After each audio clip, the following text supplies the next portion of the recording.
નમસ્કાર દર્શક મિત્રો, જનઅર્પણ ન્યૂઝમાં આપનું સ્વાગત છે। વડોદરા શહેર કોંગ્રેસ સમિતિ દ્વારા મહાત્મા ગાંધીની પ્રતિમાને ગાંધી નિર્વાણ દિન નિમિત્તે પુષ્પાંજલિ અર્પણ કરી।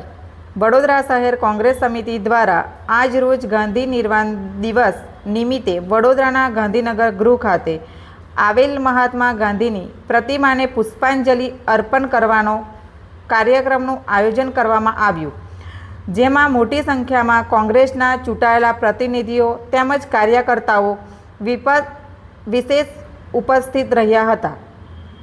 આજના દિવસે 1948માં નવી દિલ્હી સ્થિત બિરલા ભવનમાં નાથુરામ ગોડસેએ એક પછી એક 3 ગોળી ચલાવીને બાપુની ક્રૂર હત્યા કરી નાખી હતી। ગોળી વાગતા જ બાપુ ઢળી પડ્યા હતા અને પોતાના અંતિમ શ્વાસ લીધા। આજે રાષ્ટ્રપિતા મહાત્મા ગાંધીની પુણ્યતિથિ છે। આજે તેમની પુણ્યતિથિ હોવાથી દેશમાં શહીદ દિવસ તરીકે મનાવવામાં આવે છે। ભારતને અંગ્રેજોથી 15 ઓગસ્ટ 1947ના રોજ આઝાદી મળ્યાના 6 મહિના બાદ 30 જાન્યુઆરી 1948ના રોજ રાષ્ટ્રપિતા મહાત્મા ગાંધીની દિલ્હીના બિરલા હાઉસમાં નાથુરામ ગોડસે દ્વારા ગોળી મારીને હત્યા કરવામાં આવી હતી। વડોદરા શહેર કોંગ્રેસ સમિતિ દ્વારા આજ રોજ મહાત્મા ગાંધીની પ્રતિમાને પુષ્પાંજલિ અર્પણ કરવામાં આવી હતી, જેમાં વિપક્ષી નેતા ચંદ્રકાંત શ્રીવાસ્તવ, વડોદરા શહેર કોંગ્રેસ સમિતિ અધ્યક્ષ ઋત્વિજ જોશી, મ્યુનિસિપલ કાઉન્સિલર પુષ્પાબેન વાઘેલા સહિત કોંગ્રેસના તમામ પદ અધિકારીઓ તથા કાર્યકર્તાઓ વિશેષ ઉપસ્થિત રહ્યા હતા। આવા જ નવા સમાચાર જોવા માટે જોડાઈને રહો જનઅર્પણ ન્યૂઝ સાથે। અમારી ચેનલને લાઇક કરો, શેર કરો, સબસ્ક્રાઈબ કરો। ધન્યવાદ।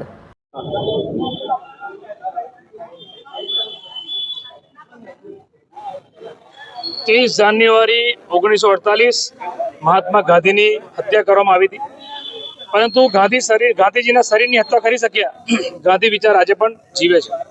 અને જે મહાત્મા ગાંધીને સુભાષચંદ્ર બોઝે રાષ્ટ્રપિતાનું બિરુદ આપ્યું હતું, આપણે બધા એમને રાષ્ટ્રપિતા તરીકે ઓળખીએ છીએ, એવા રાષ્ટ્રપિતાનું જ્યારે આજે નિર્વાણ દિવસ છે ત્યારે અમે તમામ કોંગ્રેસ પરિવારના આગેવાનો ભેગા થઈને અહીંયા એમને શ્રદ્ધાંજલિ આપી છે, પુષ્પાંજલિ આપી છે।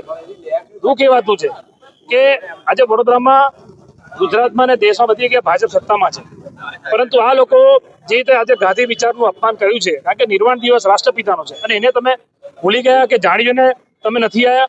આ તમારે મીડિયાના માધ્યમથી તમારે એ લોકોને પ્રશ્ન પૂછવો જોઈએ, કારણ કે કોર્પોરેશનમાં પણ તમે જુઓ કે મેજોરિટી બીજેપીની છે, ધારાસભ્યો શહેરમાં ભાજપના છે, સાંસદે ભાજપના છે।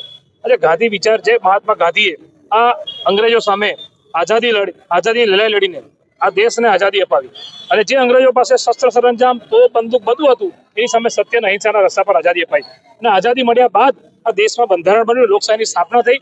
લોકશાહીની સ્થાપના થઈ માટે ચૂંટણી થાય છે, માટે આ લોકો ચૂંટણી જીતીને સત્તામાં આવ્યા છે। તો સત્તામાં આવીને તમે સત્તાના રસ્તામાં તો ભાન તો ભૂલ્યા છો અભિમાનમાં, અને મહાત્મા ગાંધીને પણ ભૂલ્યા। એટલે દુઃખ થાય, પણ અમે તો ભગવાન આપણા મહાત્મા ગાંધીનું એક બહુ સારું ભજન છે કે રઘુપતિ રાઘવ રાજા રામ, સબકો સન્મતિ દે ભગવાન, એ જ પ્રાર્થના કરીએ છીએ। અને મહાત્મા ગાંધીના આજે નિર્વાણ દિવસ નિમિત્તે અમે એમને નમન કરીએ છીએ। સાથે સાથે મહાકુંભમાં જે લોકોએ જીવ ગુમાવ્યો છે એ લોકોને પણ અમે અહીંયા 2 મિનિટનું મૌન પાડીને એમને પણ અમે શ્રદ્ધાંજલિ અર્પણ કરી છે। મહાત્મા ગાંધીની પુણ્યતિથિ નિર્માણ દિન કહેવાય ને, સાંજના સમય 5:17 બિરલા હાઉસમાંથી પ્રાર્થના સભા સંબોધવા માટે જ્યારે નીકળ્યા ત્યારે નાથુરામ ગોડસે ગોળી મારી। આ દેશનું દુર્ભાગ્ય છે કે જે દેશની આઝાદીની ચેતના જગાવનાર, દેશને આઝાદ કરનાર, લાઠી અને ગોલી ખાનાર, કેટલાય વખતો જેલમાં યાતનાઓ ભોગવનાર એ વ્યક્તિ જેને દેશના યુવાનોમાં ચેતના જગાડી, દેશની આઝાદી તરફ વાળ્યા અને એક નવી ક્રાંતિ લાવી, એ ક્રાંતિથી આ અંગ્રેજોને દેશ છોડી દેવું પડ્યું। એવા મહાન વ્યક્તિને, દેશના જ વ્યક્તિ, એક નિર્બળ, નિસહાય અને જેની પાસે કોઈ હથિયાર નહીં, એવાને ગોળી મારીને શું બહાદુરી કરી? સવાલ એ છે કે કોઈ બી ક્રાંતિ કરનાર માણસને યાતના ભોગવવી પડે છે। મહાત્મા ગાંધી તો જતા રહ્યા, પણ મહાત્મા ગાંધીની વિચારધારા નહીં ગઈ। આજે પણ અહિંસાના માર્ગ ઉપર ચાલનારા લાખો લોકો છે, એની વિચારધારાથી દેશ મજબૂત થાય છે।